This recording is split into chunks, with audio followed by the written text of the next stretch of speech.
It's election day today. You might have thought election day was November 3rd. No. Under the Constitution, you don't even have a right to vote on November 3rd. Only the electors have the right to pick the president, and they could be picked by state legislatures. So today we will see who the president-elect is. Today is also the day I continue to challenge YouTube, Google, and every other social media. Take down my channel, YouTube, because I violated your policies. I had somebody on the show saying he had doubts about the outcome of the election. Take down my channel. If you take down my channel, see you in court. I will sue you. So YouTube, Google, the ball is in your court. Today is Election Day in the United States. You may have thought that Election Day was November 3rd when almost 200 million people went to the polls and sent in their mail ballots. No. That's not even in the Constitution. It doesn't even say in the Constitution that people get to vote for President of the United States. Election Day is when the electors cast their vote for president. That's today. Today, the electors who you voted for on November 3rd convene in their state capitals, and in Delaware it's in a gym, and some places it's in the Capitol building, and they cast their votes. And at the end of today, the votes are sent to the Congress of the United States, and they are counted on early January 6th. And the result is then read by the president of the Senate, who on that day will still be Vice President Pence, because the term of Vice President and President doesn't end until January 20th. So we have the Electoral College. That's the way we elect our presidents. For years, people have tried to abolish it. People have tried to change it. It's not going to be abolished, because to amend the Constitution is incredibly difficult and needs bipartisan support. That's why we've only had so few amendments. And you'll never get bipartisan support for eliminating the Electoral College, because during most generations, it helps one party or another. Today, it may help the Democrats. Tomorrow, it may help the Republicans. Donald Trump won the Electoral College after losing the popular vote in 2016. This time around, the Electoral College shifted, mirror image, same number of votes for each candidate, but the different candidates won. The popular vote was the same. Now, I'm going to tell you something that, if you're a student of the Constitution, won't surprise you, but if you're not, will shock you. We could have an election for president in which not a single one of you out there got to vote. That's right. There's nothing in the Constitution that says you have the right to vote for President of the United States. Under the Constitution, state legislatures can pick the electors. Any state could today say that next election, we didn't like this election, we didn't like the way it worked. In the next election, the state legislature of Georgia is going to pick the 12 electors. The state legislature of California is going to pick the 50 whatever electors. They could do that consistent with the Constitution. When the Constitution was first written, it was actually contemplated that the electors might be chosen by the legislatures. After all, senators were chosen by the legislatures. Senators weren't popularly elected. No state early on had popular elections for the Senate. They were elected by the legislature. It took an amendment to the Constitution, the 17th Amendment, which was passed, late in our history, 1912, I think. Which said, the Senate of the United States shall be composed of 2 senators from each state, elected by the people. The framers had a chance to say that about president. They could have said, at the time they said senators are elected by the people, they could have said, electors for president and vice president, elected by the people. Didn't say it. So right now, under our Constitution, literally, state legislatures could abolish your right to vote. They can't abolish it on the basis of race. They can't abolish it on the basis of sex. They can't abolish it on the basis of inability to pay a poll tax. They can't abolish it on the basis of age if you're over 18. That's all in the Constitution. But they could abolish totally and completely the right of every American to vote for president. They'd never do it because the voters would throw the bums out in the next election if they tried to deny them the right to vote for president. There's even an argument, I don't think it's a strong one, an argument that by implication, amendments to the Constitution have given the people the right to vote for electors. In the 24th Amendment, it says, the right of citizens of the United States to vote in any primary or other election for president or vice president, for electors for president or vice president, or for senator or representatives of Congress shall not be denied or abridged by the United States or any state on account of failure to pay a poll tax. Okay. They say the right of the citizens to vote for the president of the United States. That implies maybe there is such a right, but then they take it back in the next clause when they say to vote for the president, vice president of the United States, or for electors for president and vice president. That still implies maybe people have that vote. But no, it's hard to, by inference, change the structure of the Constitution. So right now, as I interpret the Constitution, subject to this possible reinterpretation based on the amendment, right now you have no right to vote. The state can give you that right to vote, and every state in the District of Columbia has given you that right to vote. And in many states, the electors you vote for are bound to vote for the candidate you put them there to vote for, but not every state. Some states do allow faithless electors. Actually, there are enough states now that allow faithless electors so that if, for example, hypothetically, it would have turned out that one of the candidates, the winning candidate, was a paid spy for the Chinese or Russian government. Hypothetical. And nobody knew about it on the day of the election. Hypothetically, you could get electors saying, whoa, wait a minute. If anybody knew about that, they wouldn't have voted for him. So we're going to vote for the other candidate. That is hypothetically possible. Never happened in our history. Probably never would happen in our history.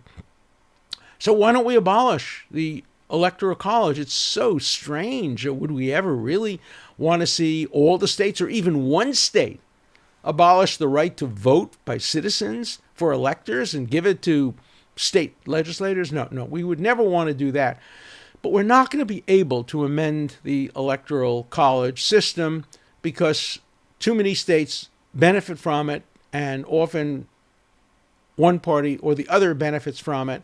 And you can't get an amendment to the Constitution unless there's virtual consensus, as there was when African Americans were given the right to vote. Women were given the right to vote. Women voted before that by state law in many states, but they were given the universal right to vote later on. The same thing with 18-year-olds. Some states had allowed it, but the Constitution gave it to everybody. You'll never get, not in my lifetime and not in yours, you will never get a constitutional amendment to have direct elections of president. I think it would be ultimately a good idea. I'd vote for it. I debated it in high school. Back in high school, I was a champion debater, and one of the debate topics that we had every year was abolish the Electoral College. It was a nice theoretical discussion, but it didn't work. There are arguments against it as well. Look, it gives so many states power that they don't normally have. If we abolish the Electoral College, the focus of election campaigns would be the large states, Texas, Florida, California, New York, Ohio. Those states would get the dominant number of campaigners, although if it's a close election, candidates would campaign in every state, Maine and the District of Columbia. Today, it's quite the opposite. Nobody campaigns in New York. Nobody campaigns in California because they're done deals. Everybody knows New York and California are going to vote Democrat. And pretty much everyone used to know that Texas and Georgia were going to vote Republican. Not anymore. Now they're fairly close. Now they're purple states. Florida was always either under the Electoral College or under direct election of presidents, Florida would be a central place for people to campaign because it is a purple state, both in terms of the Electoral College and in terms of its population. There's an interesting creative plan that has been put forward to abolish the Electoral College without a constitutional amendment. Here's the way it goes. Every state, or many states, would pass statutes, and the statutes would obligate their electors to cast all their votes for the candidate who won the national popular vote. So that, for example, in the 2016 election, states that went for Trump, Pennsylvania, Michigan, Florida, those states under this statutory scheme would have had to cast their votes not for Trump, who won in the states, but for Hillary Clinton, who won the popular national vote by around 3 million votes. Would it be constitutional? I'm not sure. Very likely it could be constitutional. When you look at the anachronistic Electoral College, when you look at the fact that there is an amendment to the Constitution that does refer to the people voting and the people voting for electors, but it's not what the framers intended. And if you're an originalist, if you're a textualist, you'd have to say, no, that's unconstitutional. And so I think we are stuck with the Electoral College for a long, long time. By the way, if the Electoral College were abolished, we don't know whether or not Hillary Clinton would have won by 3 million votes, or whether or not Joe Biden would have won for the 5 or 6 million votes in the popular election, because the whole campaign would have been different. There would have been much more campaigning in New York and in California. And maybe the losing candidate in the popular vote would have gotten more votes, would have focused on getting the most number of votes in the country. We don't know. Probably the results would be close to what they are today, but not necessarily the same. But nobody can say that the winner of the popular vote won the presidential election. That was said both in 2000 and in 2016 by some Democrats who said, we won the election, we had more popular votes. No. You play by the rules. In football, just because you may have had more goal-scoring events. Let's assume one team had 10 goal-scoring events and the other team had only 8. You don't decide the game by who are the most goal-scoring events, because the team that had 10 might have had mostly field goals. And under the rules of football, you get 6 points for a touchdown and 3 points for a field goal. Maybe that's silly. Maybe you should get 4 points for each. But that's not the way the game is played. That's not the rule. The same thing is true with the Electoral College. So whoever wins the Electoral College wins the presidency of the United States. And we're going to learn that today, so stay tuned. There'll be no surprises, I guarantee you. So you can go around your usual business, stay safe, wear your mask, socially distance, stay at home, do whatever you do. You can turn on the television. There's going to be live coverage, at least on social media, of some of the states as the electors cast their votes. But there will be no surprises.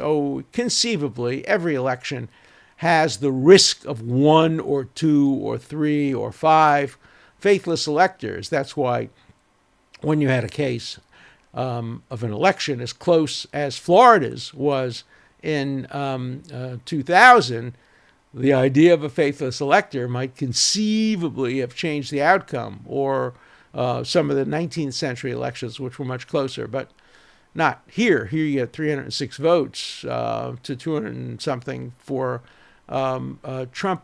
That's not going to be changed. So by the end of today, we will finally have a president-elect.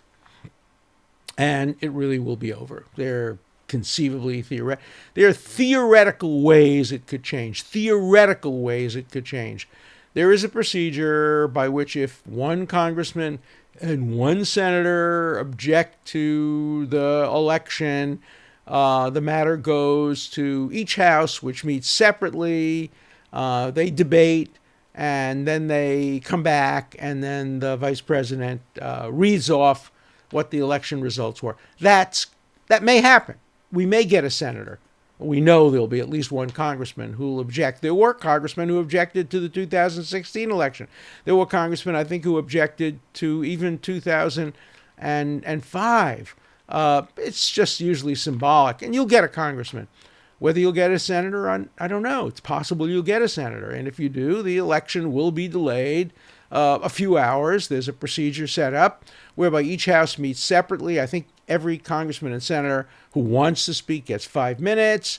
Then debate is shut off, and then there's a vote, and the vote will be to elect whoever got the majority of electoral votes. By the way, it has to be a majority. Plurality isn't enough. If one candidate gets the most votes but not a majority, the election goes to the House of Representatives. Welcome to Constitutional Law 3A. You've just heard a correct analysis of the constitutional system by which we elect our presidents. That's the constitutional system. The reality is people get to vote. They vote for electors. Electors will vote for whoever they were selected to vote for. Remember who the electors are. They're prominent politicians and political leaders of the party that won the most votes for electors. So in New York, for example, the electors will be all Democrats. In California, all Democrats. In Florida, all Republicans. So they're not going to suddenly switch and vote for the opposing party. So don't get your hopes up for an exciting reversal of fortune in the Senate or the House or among the electors. It's not going to happen. It's time to move on. It's time to think about the future. And what I worry about in the future, I'm not worried about who's president. Our system of checks and balances is working quite efficiently and quite effectively. No matter who the president is, there is a system of checks and balances. This is particularly so when one house is controlled by one party and the other by the other party. So the Georgia election is extremely important because if both Democrats win in Georgia, then the deciding vote will be cast by the new vice president of the United States, and she is a Democrat, and so the Democrats will, by this margin, control both houses. That would reduce the system of checks and balances slightly. You might say, well, the judiciary serves as a check and balance. It does, and I think this most recent decision showed that a president can't determine how the justices will vote by simply appointing them. The 3 justices appointed by President Trump all voted against him. The justices appointed by President Bill Clinton all voted against him in the case involving Paula Jones and whether he had to testify by deposition, even though he was a sitting president. When justices put on the robe, they change. Not always, not about everything, but about many things. Look in the case involving the young man who was recently put to death. It was a straight party line vote, 6-3. 3 Democrats voted to save his life, and 6 Republicans voted to take his life. And Mr. Bernard tragically died unjustifiably. You know my views about that, and I hope to hear some of your views about that. I want to end with what I did last week. I want to end by restating the challenge I did to YouTube Google. YouTube Google outrageously said and did take down many tapes, recordings, videos, audios of people who disagreed with them and said that the election would have been different, the outcome would have been different, but for fraud and or mistake. Whether you believe that or not is not relevant to the culture of free speech in America. The culture of free speech in America gives you every right to believe and say that this election was stolen. You have every right to do that. And lawyers have every right to challenge and bring every reasonable, plausible, ethical challenge to an election. That's part of our system of checks and balances. That's part of our right. The First Amendment is a clear part of our system of checks and balances, as is the culture of the First Amendment that applies outside of the technical rules. First Amendment, after all, is applicable only to government actions, and it doesn't apply to Google, but the culture of the First Amendment does. And how dare Google tell us what the truth is? If they took down my YouTube segment last week in which Joel Pollak stated that he had doubts about the outcome of the election, if they do that, I will sue YouTube, Google. And let me tell you what the basis of the lawsuit would be. The basis of the lawsuit would not be that they took down my YouTube. I don't think I have a right to do that. The basis of the lawsuit is that they defamed me. YouTube, Google, and Facebook, and Twitter all defamed me by not taking down websites and videos and audios that falsely accused me of being a pedophile. They allowed that, even though it's clear beyond any doubt, clearer than the outcome of the election, clear beyond any doubt that I never met the woman I was accused of having sex with. I have her own emails that prove it. I have her own book manuscript. I have her lawyer admitting it. I have the FBI former director saying it. I have her best friend on tape. There is no doubt. There is zero chance that that statement about me could be true. And yet it appears routinely in social media. And so the average viewer can say, gee, they take down sites and statements about the election because they don't think they're true, but they don't take down these accusations against Dershowitz. That must mean they think it's true. So I think I have a solid case of defamation by inference. They will come back and defend themselves. And they'll say, Section 230, we're exempt. And I'll come back and say, no, you're not. You were only exempt when you were a platform. But now that you're making choices and taking down some sites and keeping up others, now that you're saying this is false, but that must be true, you're subject to defamation and I will sue you. So take it down. I challenge you. I dare you. Take it down. I don't think you're going to do it because you know you would lose your Section 230 exemption if you did it. Interested in hearing your views. Do you think Google or any of the other social media should take down things that they think are false? What if they're really false, like denying the Holocaust or things of that kind? Do they have the right to take those down? It's a slippery slope. I want to hear your views on that. Are the social media just platforms that have to run everything, or do they have discretion? Can they take down things that are illegal but have to keep up everything that's not illegal? This is going to be a theme of this show going forward. We're going to be focusing on the social media because they need to be checked and balanced too, and they will be checked and balanced on the Dershow. So I want to hear your views about social media censorship on the Dershow. Our first call is from Joe, who went to Emory, where my wife went to college. I have a question about and a potential rebut to an argument you presented in a previous episode where you contended that the move made by Facebook and YouTube to censor certain views, particularly views suggesting there was fraud that altered the result of this election, constituted an egregious violation of freedom of speech. I don't think that's necessarily true. Perhaps if a law was passed compelling those of particular political persuasions to remain silent about their views through punishment or other sticks, I would agree. But that's not what is happening here. There is nothing stopping those at Breitbart and InfoWars from propagating their opinions and information in other spaces. For this reason, I don't think the actions of these media outlets really raise First Amendment concerns. At most, they raise concerns as to whether they can be truly considered platforms. In fact, I'd agree that these outlets cannot be considered platforms, but that doesn't really mean that there aren't other spaces protecting the freedom of speech of those who promote information deemed unacceptable by YouTube and Facebook. Let me know if you agree with this opinion, and thanks again for having me on. I generally do agree with what you said.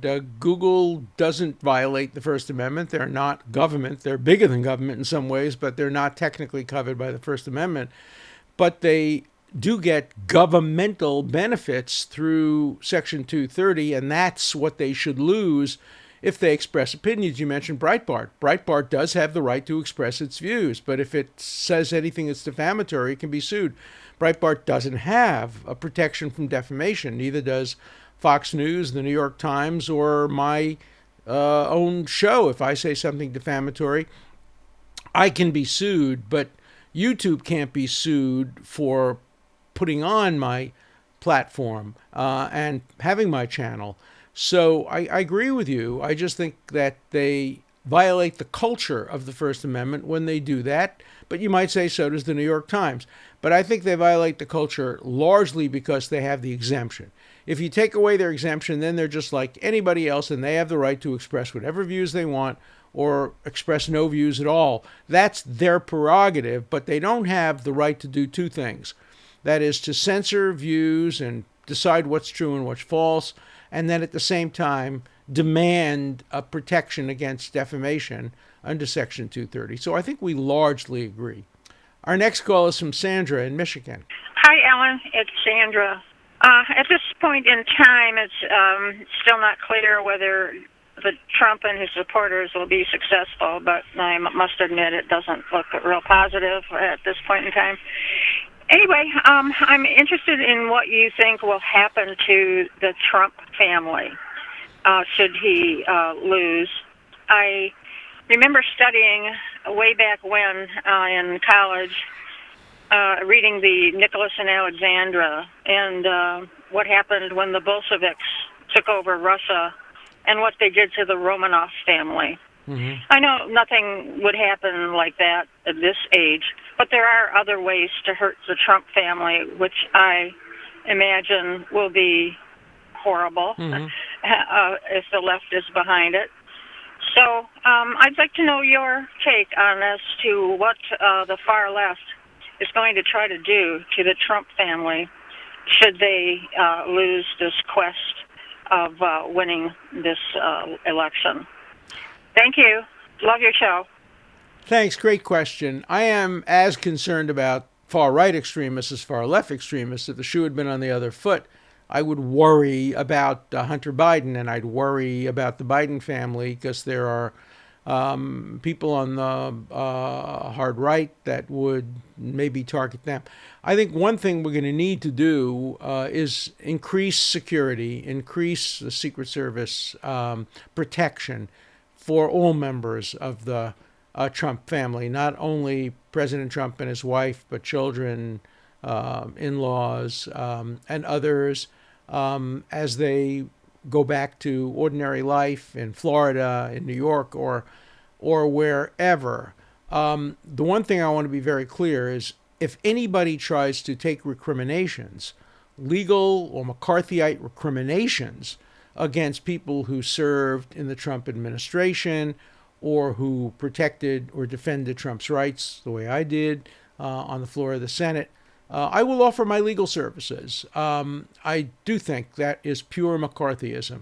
And if Harvard, Princeton, Georgetown, any other schools try to stop people from speaking who had an association with the Trump administration, I will be there to defend them. If it's a public university, there could be lawsuits. If it's a private university, there will be other approaches that will be taken through alumni, through others who disagree.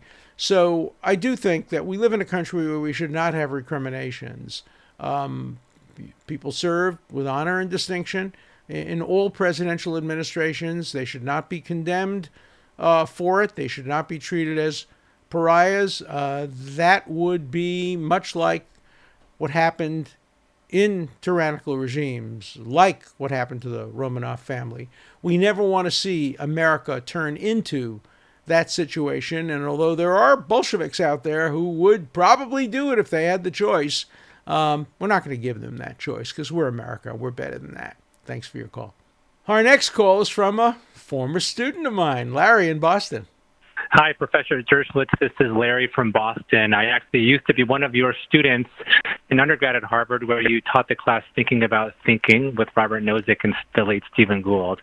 I love your show, and I think you're just very principled and fair, and I've referred your show to many people who are looking for an unbiased and entertaining set of perspectives, which you always provide. When I introduce folks to you, I often do have to say, though, that he is so principled that he represented O.J. Simpson. And I appreciate in a prior episode you mentioned why you represented O.J. Simpson, which is you're protecting him against capital punishment.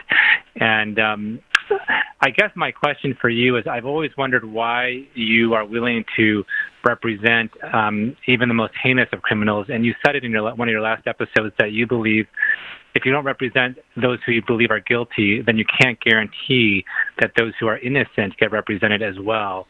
And you think that's the foundation for justice, which I think I understand. However, I guess if you're a really great lawyer, which I presume you are, and you represent someone that you know is guilty, and you've said that even if you think someone is guilty, you would still represent them.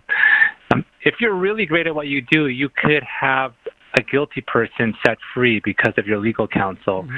And I'm wondering if that concerns you or bothers you, and if you think that's an example of justice, that someone is guilty, you represent them, and they are freed because of your great legal representation. Is that justice in your mind? Thank you so much. Great question. You put me back in mind to my course that I taught with those two great professors, Thinking About Thinking. And this show is basically based on that class where we deal with difficult subjects and present all different perspectives. Remember that it was Blackstone, really echoing the Bible, the Jewish Bible, who said, better 10 guilty go free than one innocent be wrongly confined. So freeing the guilty occasionally is part and parcel of our legal system. It's always to avoid making sure that no innocent is ever wrongly convicted. And innocence and guilt are often matters in degree. In the Bernard case, obviously, he was guilty of a terrible crime of putting lighter fluid in a car after two people were shot to death, but he was probably not guilty of murder. So it's often a matter of degree. But let me be very clear. I'm not going to try to hide and take any mealy-mouthed perspective on this. Not only would I represent somebody who I knew was guilty, I'd represent somebody who admitted to me he was guilty. I would not allow him to take the witness stand. I would not allow him to lie. I would not put on any false evidence. And it would perhaps depend on the crime. If he told me he was guilty of being a terrorist and wanted to continue to engage in acts of terrorism or a mafia killer, I would not represent that person because I wouldn't want to do anything to encourage or facilitate future crimes. But if somebody came to me and told me that, he had killed a spouse, yes, I've had those cases. A woman came to me and admitted to me she killed her spouse, her husband, who had been abusing her. She was guilty, but I defended her, and eventually she was freed.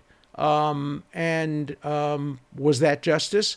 Well, it depends on how you define justice. Maybe not legal justice, maybe moral justice. But if lawyers stop defending guilty people, then the prosecution would indict more and more people who are marginally guilty and marginally innocent. Right now, more than 90% of people who are indicted are found guilty. And probably the vast majority of them are in fact guilty. And the reason that we have a fairly high ratio of guilty people being indicted is because they know if they indict an innocent person, they're going to have me or some other lawyer like me challenging them at every turn. They know that they're not going to be able to get away with it. The problem is, in many parts of the country, they can get away with it because incompetent lawyers are assigned by the courts to represent people, even people facing the death penalty. So we need a zealous defense bar. We need people who are prepared to defend the innocent and the guilty. And then one more secret. I don't know whether my client is guilty or innocent right in the beginning. If they admit it, of course. I think I've had one case where the client admitted it, and 2 or 3 other cases where they admitted they did the act, but denied they were guilty. Mostly, even if they're guilty, they lie to you. If they're prepared to kill, they're prepared to lie, obviously, and they tell you, they're totally innocent. They didn't do it. They have alibis, and then when you begin to explore the case, you find out the alibis are not particularly strong. Sometimes you start out the case believing the person is guilty. I certainly thought Klaus von Bülow was probably guilty, and I ended up, after years of representing him and knowing all the facts, believing there wasn't even a crime. There wasn't a crime. That Sonny von Bülow got into a coma and ultimately died as the result of action she took herself against herself. And Klaus von Bülow wasn't even involved in that. He may not have been the best husband in the world. Maybe he didn't call the ambulance soon enough, all of those things. But he did not inject insulin into his wife's body and thereby cause her coma and death. So being a criminal defense lawyer is filled with surprises. You never know what you're going to get. But I do represent people who I believe and know are guilty, but I don't let them lie. I don't put on evidence which is untrue, but I do challenge the government to prove its case beyond a reasonable doubt. Great question, the kind of question I would have raised and would have answered in my class Thinking About Thinking that you were a student in. So thanks for reminding me of those good old days, and thanks for your great question. Our next call is from Barney. Hello, Mr. Dershowitz. This is Chief Master Sergeant Robert Barney. I go by Barney Rommel, United States Air Force, retired. I didn't have a complaint or a question. I just wanted to thank you for your knowledge, your insight, your ability to make us lay people understand what the hell you're saying when you're on the Fox News or any other place. So thank you for a phenomenal, fantastic job, and really, really do appreciate it. Again, I'm just an old retiree guy expressing his opinion, but I love your work. And take care, Happy Hanukkah, and Merry Christmas, and God bless you. Bye-bye now. Oh, thank you so much. I didn't know the content of this call before I put it on the air. If I did, I probably wouldn't have put it on because I don't like just flattery. But I have to tell you, I do appreciate it, Barney. One of my favorite great uncles' name was Barney. I love that name. And one of my friends, Barney Frank's name was Barney. So it's an old-fashioned name, but it's a great name. And I do appreciate your support for my show. Please tell your friends. Tell them to subscribe. That's the key. The more subscribers we have, the more likely we are to be able to keep the show on the air. So get us more subscribers. Listen, watch it, and again, appreciate your compliments. But now let's get on to some more critical questions. Our last call for today is from Sean in Michigan. With the Supreme Court denying the Texas lawsuit, I was wondering if you thought it would have been valuable for the Supreme Court to take up the case and decide the law, and then instead of, if they believed Texas's suit was proper, instead of granting them the relief they asked for, in the interest of equity, set aside their relief and still confirm Biden as president. I was wondering what you thought about that idea. Thank you. Bye. It's a very interesting idea. The Supreme Court only has jurisdiction over cases and controversies. They don't have the power to grant advisory opinions. Some state courts can grant advisory opinions. I myself believe that it probably would have been better for the Supreme Court to take the case and decide it on its merits. I thought that Justices Alito and Thomas got the better of the argument. I say the better of the argument. The other side didn't really present much of an argument for not taking the case. I think the reason they didn't take it was very pragmatic. The clock had run. They were not unanimous. They did not want to see a repeat of Bush versus Gore. The issues were messy and mushy and not clear. They were a combination of legal and factual. The numbers probably weren't there. In the end, it probably would not have had an effect on the outcome of the election. So I do think the Chief Justice probably drove the decision not to take the case. And the most remarkable part of it is that the three new justices, all appointed by President Trump, agreed with the majority and declined to take the case on standing grounds, to be sure. If this had been a couple of months ago, maybe they would have taken the case and decided it on the merits. By the way, states would have standing in clear cases if, hypothetically, for example, the election turned on a state that decided to withdraw the voters and just have the legislature decide who the electors should be, and that determined the outcome of the election. And it was done after the voters had voted. I think a lawsuit by one state against another probably would have been accepted. There probably would be standing. So in at least some cases, states would have standing to object to electoral problems in another state. But the Supreme Court decided this was not one of those rare cases. And I think it decided to send a message. Stay out of the courts. This is a political issue. The courts are not going to give you any relief. If you want to get relief, go to the state legislatures, go to the electors, do what you have to do. It's not going to work, but you can try whatever you want to try. Nobody's going to condemn lawyers. Nobody should condemn lawyers for trying everything in their power, but don't count on the courts. The courts are not going to get involved in this election. That's my interpretation of the Texas case. Hey, great questions. Again, before we end the show, I want to renew my challenge to YouTube, Google, and all the social media. Take down this channel because I violated your standards, because I had somebody on this show, Joel Pollack, who said something that you think is wrong. You may be right. You may be right. He may be wrong. But it's not your job to determine what's true and what's false unless you do it universally. And if you do that, then you could be sued and you don't have exemptions under 230. So my challenge persists. It will continue every day until YouTube either changes its policy or applies its policy to my show. So stay tuned. Give me your calls. Listen to what YouTube, Google, and other social media are going to do. And please subscribe to The Dershow.